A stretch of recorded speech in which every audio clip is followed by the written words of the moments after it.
Varētu pat teikt tā, ka šis gads ir pārsteidzošs, vai ne, šai saimai. Ar ko tik šī saima nav pārsteigusi? Mums ir bijusi balsu pirkšana prezidenta vēlēšanās, mums ir bijusi valdības vietas nopirkšana caur prezidenta vēlēšanām, mums ir bijusi deputātu pirkšana, lai pārvilinātu uz koalīciju, mums ir bijušas situācijas, kad Saeimas pieņemti lēmumi uzreiz tiek apšaubīti no valdības vadītājas, un te jautājums, ar ko mūs vēl varētu pārsteigt. Un te pieklauvēja mums no attālas pagātnes. Precīzāk, kolēģi mūs pieklauvēja no 2009. gada 1. septembra. Un 2009. gada 1. septembrī bija skaidrs, ka savu galējo punktu bija sasniegusi tā laika Saeima, un šoreiz mūsu Saeima pieklauvēja no tā laika, kuru dēļ arī cilvēki bija gatavi sanākt tūkstošiem Doma laukumā un izteikt savu viedokli par Saeimu un valdību. Un kas bija viens no šiem gadījumiem 2009. gada 1. septembrī? Atcerieties tādu juridiskās komisijas vadītāju Vinetu Muižnieci. Problēma bija tajā, ka krimināla likuma grozījumi tika virzīti, juridiskā komisija skaidri pauda savu viedokli, un juridiskā komisija virzīja šos krimināla likuma grozījumus pirmajā lasījumā uz Saeimas sēdi.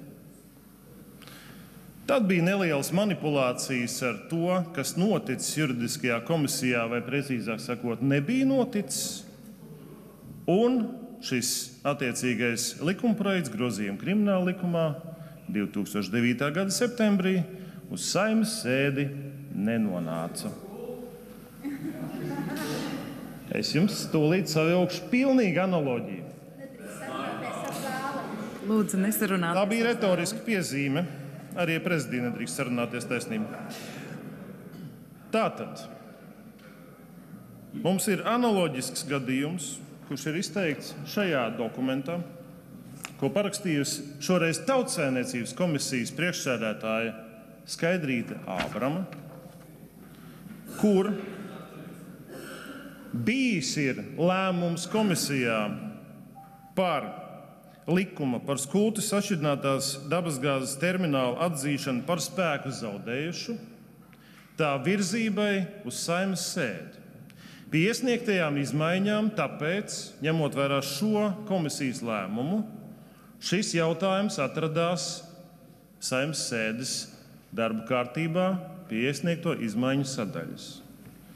Tad nāca šī vēstule, kurā komisijas priekšsēdētāja raksta, ka Tautsaimniecības agrārās vides un reģionālās politikas komisija lūdz atsaukt likumprojektu par likumu par Skultes sašķidrinātās dabasgāzes terminālu atzīšanu par spēka zaudējušu izskatīšanu pirmajā lasījumā Saeimas 2023. gada 12. oktobra kārtējā sēdē. Šis ir parakstīts dokuments, kas saka to, ka komisijas vārdā komisijas priekšsēdētāja atsauc likumprojektu. Kur ir problēma? Analoģiska problēma kā 2009. gada 1. septembrī. Nav tāda komisijas lēmuma. Mums ir iesniegts dokuments, kuram mums un sabiedrībai un žurnālistiem ir jātic, jo to paraksta komisijas priekšsēdētāja, kur apgalvo, ka ir komisijas lēmums par šī likumprojekta atsaukšanu no Saeimas sēdes, bet šāda lēmuma šobrīd nav. Analoģiskā situācijā par 2009. gada 1. septembra notikumiem deputāti no Vienotības, kas tolaik vēl cīnījās par tiesiskumu un par to, ka jāievēro Satversme un likumi, panāca to, ka tika uzsākts krimināla process pret juridiskās komisijas priekšsēdētāju. Ironiskā kārtā jau tajā brīdī Satversmes tiesnesi Vinetu Muižnieci, un otrā instance 14. gadā vēlreiz apstiprināja notiesājušu spriedumu. Tāpēc, cienījamie kolēģi, respektēsim likumus un dokumentiem ir jātic. Miltēna kungs, laiks. Paldies.